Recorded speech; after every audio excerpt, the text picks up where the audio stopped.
Les 7 anges qui tenaient les 7 trompettes se préparèrent à en sonner. Le premier fit sonner sa trompette. Grêle et feu mêlés de sang tombèrent sur la terre. Le tiers de la terre flamba, le tiers des arbres flamba, et toute végétation verdoyante flamba. Le deuxième ange fit sonner sa trompette. On eût dit qu'une grande montagne embrasée était précipitée dans la mer.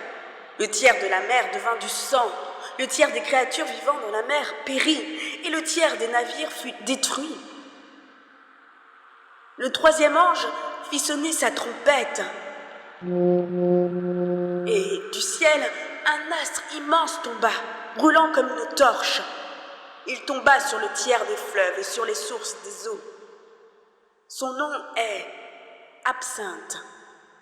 Le tiers des eaux devint de l'absinthe, et beaucoup d'hommes moururent à cause des eaux qui étaient devenues amères. Le quatrième ange fit sonner sa trompette. Le tiers du soleil, le tiers de la lune et le tiers des étoiles furent frappés.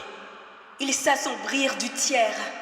Le jour perdit un tiers de sa clarté et la nuit de même. Alors je vis et j'entendis un aigle qui volait au zénith proclamer d'une voix forte: Malheur, malheur, malheur aux habitants de la terre à cause des sonneries de trompettes des 3 anges qui doivent encore sonner. Le cinquième ange fit sonner sa trompette. Je vis une étoile précipitée du ciel sur la terre, et il lui fut donné la clé du puits de l'abîme. Elle ouvrit le puits de l'abîme, et il en monta une fumée comme celle d'une grande fournaise. Le soleil en fut obscurci, ainsi que l'air. Et de cette fumée, des sauterelles se répandirent sur la terre. Il leur fut donné un pouvoir pareil à celui des scorpions de la terre. Il leur fut défendu de faire aucun tort à l'herbe de la terre, à rien de ce qui verdoie, ni à aucun arbre, mais seulement aux hommes qui ne portent pas sur le front le sceau de Dieu. Il leur fut permis non de les faire mourir, mais d'être leur tourment 5 mois durant. Et le tourment qu'elle cause est comme celui de l'homme que blesse un scorpion. En ces jours-là, les hommes chercheront la mort et ne la trouveront pas. Ils souhaiteront mourir et la mort les fuira. Les sauterelles avaient l'aspect de chevaux équipés pour le combat. Sur leurs têtes, on eût dit des couronnes d'or, et leurs visages étaient comme des visages humains.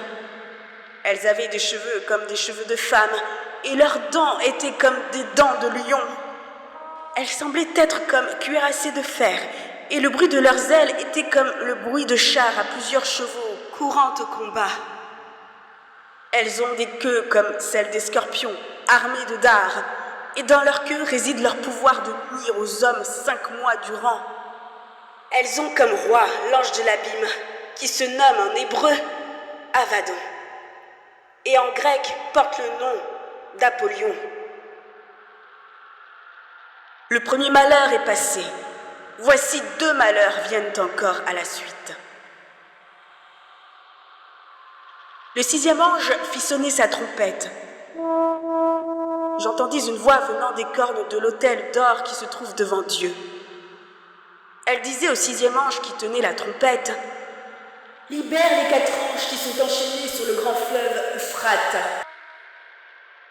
On libéra les 4 anges qui se tenaient prêts pour l'heure, le jour, le mois et l'année où ils devaient mettre à mort le tiers des hommes. Et le nombre des troupes de la cavalerie était 2 myriades de myriades. J'en entendis le nombre. Tels m'apparurent dans la vision les chevaux et leurs cavaliers. Ils portaient des cuirasses de feu, d'hyacinthe et de soufre. Les têtes des chevaux étaient comme des têtes de lions, et leurs bouches vomissaient le feu, la fumée et le soufre. Par ces 3 fléaux, le feu, la fumée et le soufre que vomissaient leurs bouches, le tiers des hommes périt. Car le pouvoir des chevaux réside dans leur bouche ainsi que dans leur queue. En effet, leurs queues ressemblent à des serpents. Elles ont des têtes et par là peuvent nuire. Quant au restant des hommes, ceux qui n'étaient pas morts sous le coup des fléaux, ils ne se repentirent pas des œuvres de leurs mains. Ils continuèrent à adorer les démons, les idoles d'or ou d'argent, de bronze, de pierre ou de bois, qui ne peuvent ni voir, ni entendre, ni marcher.